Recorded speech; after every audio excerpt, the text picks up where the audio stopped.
Hi, my name is Julie and welcome to the Smarties.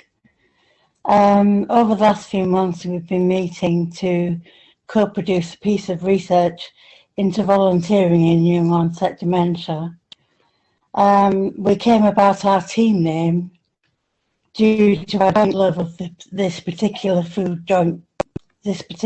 foodstuff, and have developed a great working relationship together, both those who are living with dementia and those who are not. The work has been based on our lived experience and from evidence based on the dementia diaries.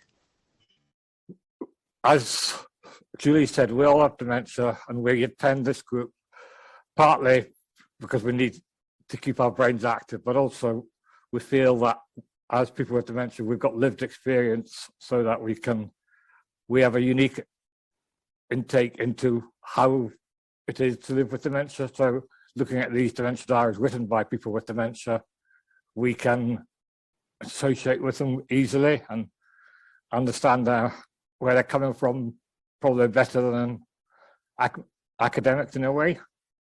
I should have said that the research we do mostly is for the future, not for ourselves. Yeah, I think what I also like about this group is the fact that we're all at different ages, shall we say. So it's like some people have been diagnosed for longer than others, and I've learned quite a bit just by listening to other people talking as well, and sharing their company, and it's been quite insightful and very enjoyable company, I must admit. Involvement of people who are living with dementia, and the fact that we can have a positive input into dementia research, and hopefully encouragement for other people with dementia to also become involved in research. Yep. So it basically boils down to nothing about us without us. So, what do we do? When we were invited to be part of this research project, Rose obviously had a broad idea of the field and the subject to be considered, and that was volunteering and dementia. And the source of the materials was the dementia diaries. However, through consultation and collaboration, and long before the project was finally set and programme and plan was made, participants were included in fine-tuning the subject and how we were going to do it. And so the outcome of this was the focus was going to be people living with dementia and the volunteering role.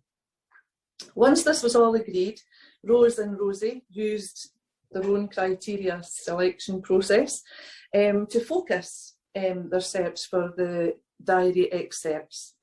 They then send us excerpts from the dementia diaries about a week or so before each session. And during the session, we listen to the diary. Well, so first of all, we vote on the selection, and we narrow that down to a selection of 3 or 4 that we then really focus on quite clearly.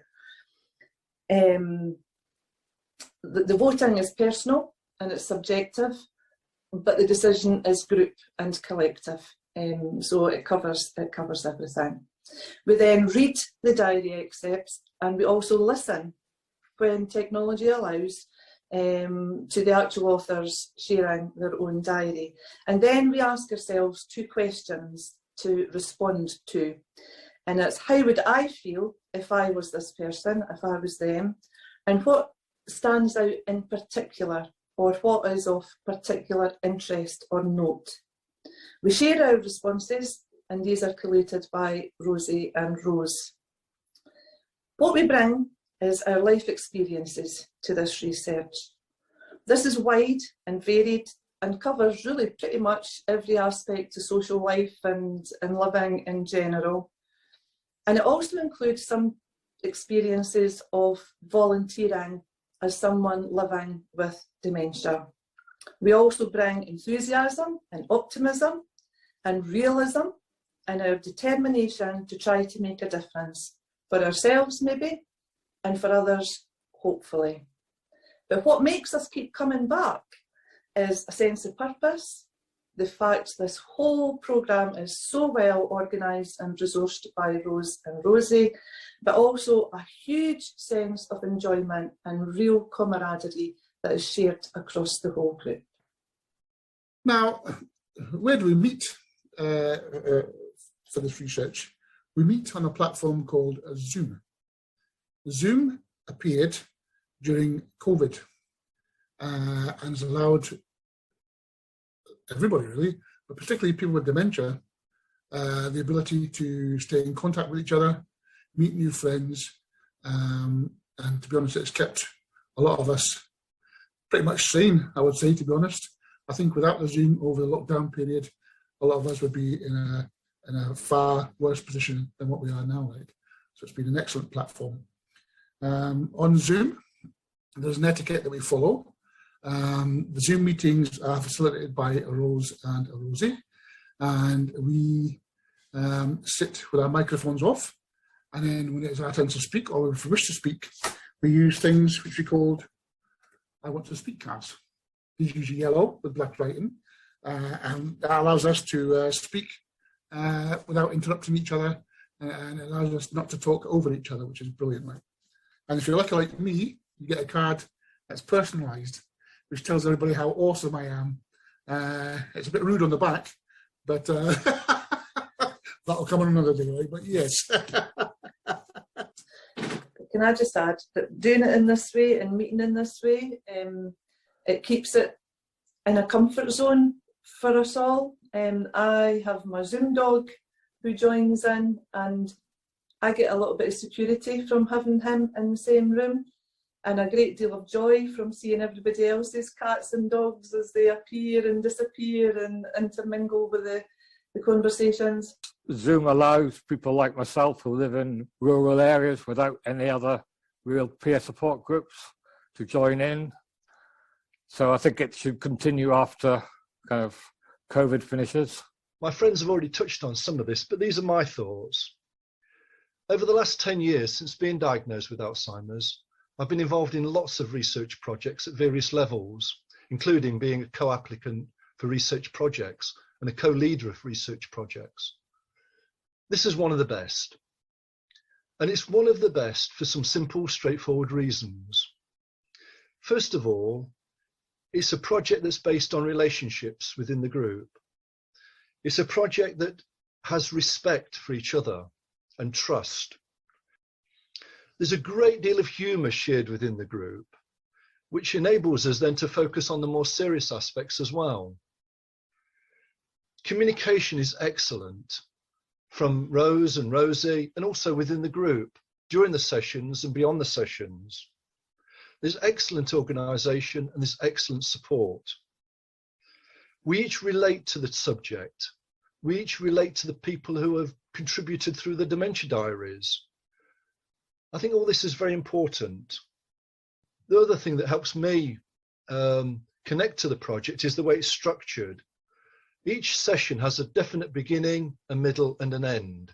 The beginning being the more informal chat, humour, catch up with the group.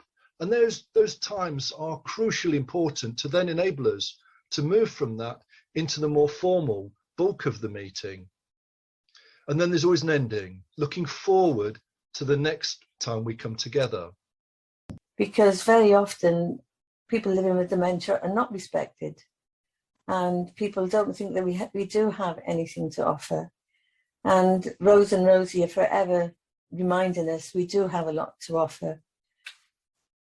I think also this project is a really good example of two words that are often used and bandied around. One a positive and one a negative. And this project is a good example of enforcing the positive and totally rejecting the negative. And the positive being co-creation or co-production. Because this is, you know, so much co-creation and so much co-production has taken place over the last few months with this project. You know, it's quite unique, I think. And secondly, the word tokenism, which so often I'm afraid one still sees in research projects where people like the 5 or 6 of us are brought along to be part of a group, and we might get in a 2-hour meeting, we might get 3 minutes to speak. And that's just tokenism. And that you know, there's not even a whiff of it in this project. I think that it's very important that we've discussed the needs of us as individuals, and some of us have some sensory issues. And one of the good things that's important to me is that we all do put ourselves on mute when we're not speaking, because if we weren't on mute and there was background noises like the telephone ringing, a dog barking, anything, my attention would be drawn to that noise and taken away from what we're talking about. So, you know, we've covered everything about what makes it easier for some of us. And other people can't look at the screen for too long. Some people can't read stuff if you put it in the chat box. So we've covered all of these things to find out, you know, what we all need to do to make it easier and better for each other. We support one another in many ways. I think we support one another by respecting one another. As I said, we listen to one another. And last week when I got upset on here unexpectedly, I tell you what, I felt safe. I really feel that I'm in a safe place when I'm with you guys. And I wouldn't have been able to have shared what I shared if I hadn't felt that. So it's important that you feel that you're in a safe place. Because when we're talking about how dementia affects us and how things crop up in our lives, we don't know what sort of an emotional reaction we're going to have. And it's important that I felt that I was in a safe place and I was able to share that. And that is rare. So, you know, if you're doing any research on dementia, you have to have the lived experience and the people living with dementia. And remember that we're all at different stages, because I still think some researchers, you mentioned dementia, and they automatically jump to end stage dementia.